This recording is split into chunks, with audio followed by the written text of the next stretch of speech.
Pán Peter Košík je skúsený pediatér, ktorý sa vyše 30 rokov venuje starostlivosti o deti a rozvoju zdravotníctva v Skalici.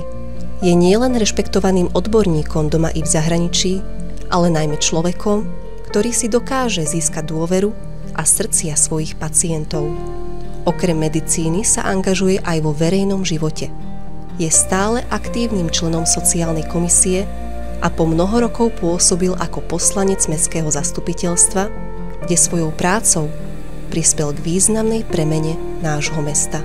Voľba povolania si vychádzala z mojich nejakých aj už tedy daností, ktoré som získal asi v rodine.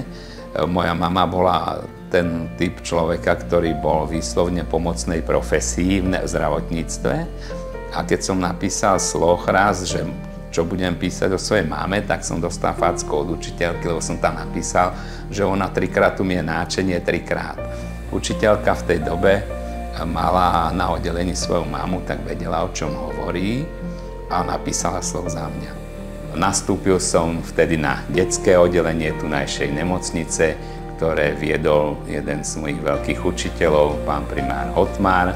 Naše pracovisko už vtedy bolo veľmi priateľské deťom, mali sme veľa lôžok pre ich doprovod, teda najmä pre tie mamičky.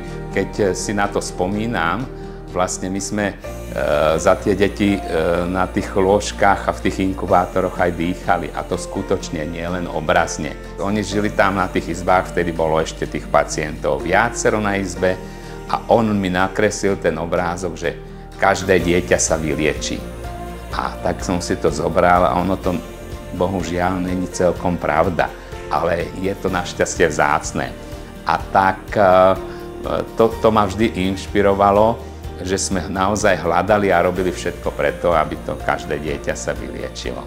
Samozrejme, sám by som nebol ničím, keby nebolo tých vzácnych ľudí v tých kolektívoch, na ktoré som mal zase veľké šťastie, pretože nikdy som nezažil kolektív, ktorý by bol nejaký svárlivý, ale naopak vždy sme držali pri sebe, pretože u toho dieťaťa sa všetko, keď ide o jeho problém, vážny problém, tak musí dať nabok.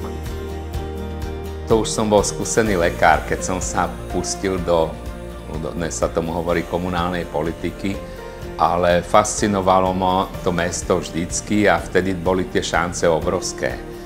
A nikdy som toho neobanoval, i keď som tam 20 rokov strávil, častokrát boli to náročné chvíle, ale ten čas, keď si prejdem po tom meste a viem, že som sa podielal na mnohých veciach, ktoré sme v tých časoch, hlavne v začiatkoch, tvorili. Dneska je ten čas už taký, že každý to berie automaticky, ale nebolo to tak, keď si prejdete iné mesta alebo iné lokality, vidíte, že nie každý je, ak kdokoľvek tu príde, tak ten povie, že tú Skalicu, že tá ho fascinovala. Nakoniec zistujem, že moja práca bola pre mňa darom celoživotným, že to nebolo tým utrpením, lebo tým chodením do práce.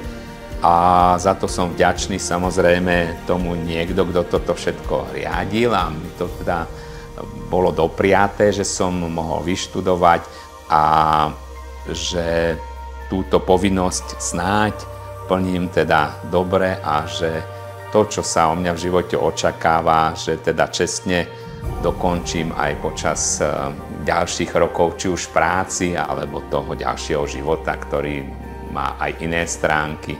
V živote niektoré veci robíte tak, ani nečakáte, aký ten výsledok bude. A v rodine je to ešte o to viac. Tí deti si myslíte, že možno sa im málo venujete, možno sa im venujete v iných smeroch a nakoniec sa to, ako to vidím, vráti, že tie decká som asi inšpiroval, že idú týmto smerom, hreje ma to na duši, každý mi to závidí samozrejme z tých kolegov, ktorí teda nenabrali tú odvahu, aby sa ponorili do tejto ťažkej práce.